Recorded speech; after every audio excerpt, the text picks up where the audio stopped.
और इस कालखंड की प्रथम शिष्या हम सबों की शक्ति स्वरूपा दीदी नीलानंद के चरणों में, यहाँ उपस्थित आप सभी भाई बहनों के चरणों में मेरा सादर प्रणाम निवेदित है।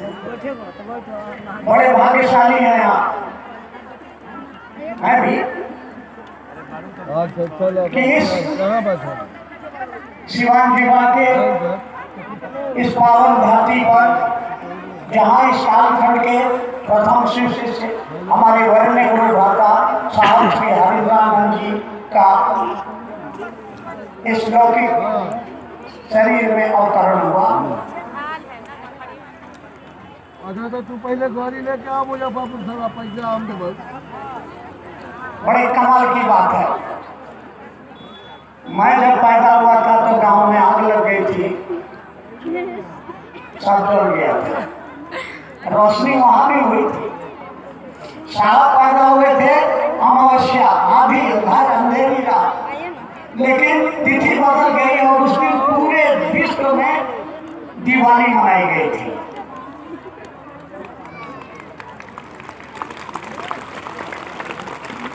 रोशनी वहां भी हुई थी। तो जो घर जा रहे आत्माओं सो चले हमारे साथ, और रोशनी चाहिए तो चलिए साहब श्री के साथ।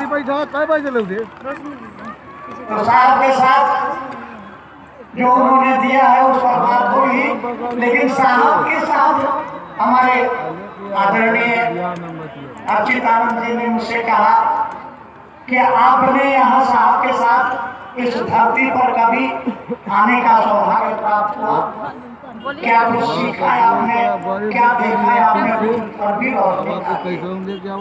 तो मैं साहब के साथ 3 बार इस धरती पर आया,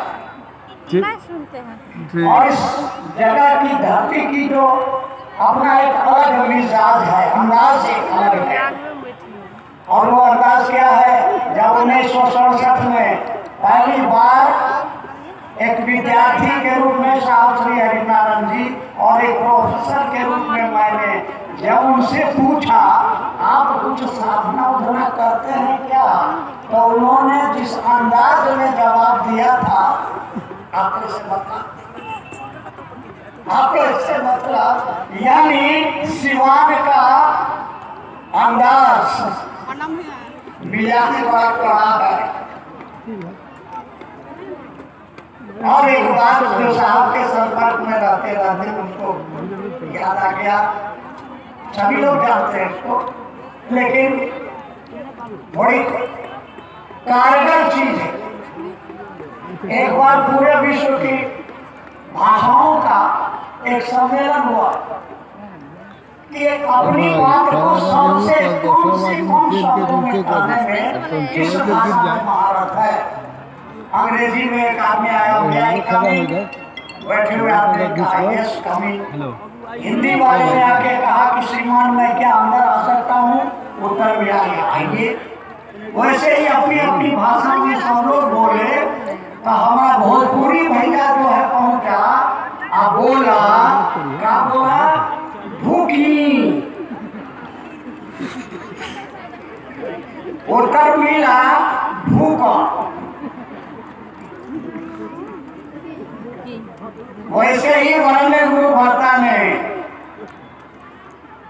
इस भारत के विश्व के प्राचीन इतिहास की जो सर्वाधिक सुंदरतम जो देन है, वो है जगत गुरु भगवान शिव की शिष्यता और उनका गुरु। शास्त्रों में उनके शिष्य दुर्वासा हर को श्राप देते चलते थे। जगदीश जी ने अपनी हड्डियों का दान दे दिया तो अगस्त मुनि ने चुल्ली में उठा के पानी पी लिया। लेकिन शास्त्र में कहीं नहीं लिखा कि कैसे चेला बने, चेला बन के यही करें कि चुल्लू में पानी पिए, हम लोग को शराब देते चले।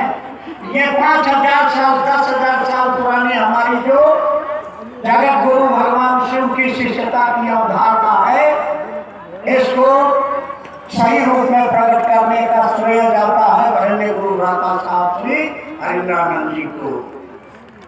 और उन्होंने एक शब्द दिया, छोटा सा शब्द दिया, वो है गुरु की दया। जिसे ढूंढी उत्तर मिला ढूंढ। महादेव से केवल यह कहना कि हे महादेव, तू हमार गुरु, हम कहा चेला, दया करी, सरकार दया करी, और कुछ नहीं, मात्र दया। और ये दया क्या है? शास्त्र कहते हैं कि सदगुरु जो होते हैं मात्र अपनी दया से आपको भोग और मोक्ष प्रदान करते हैं।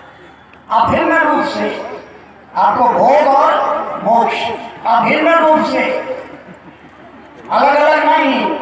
आपको भोग भी मिलेगा, वो भोगाधिपति है, आपको भोग देंगे, सम्मान देंगे, और आपके जीवन में भोग है, आपके जीवन में मोक्ष है। आपने बहुत कुछ छोड़ा है। क्या छोड़ा है? आज प्रातः बेला में नींद टूटी, मैं वर्षा दी के रूम में पहुंचा। रात में जो है 11 बज रहा था, तो मेरे साथ में राजेश जी मेरे कमरे में मेरे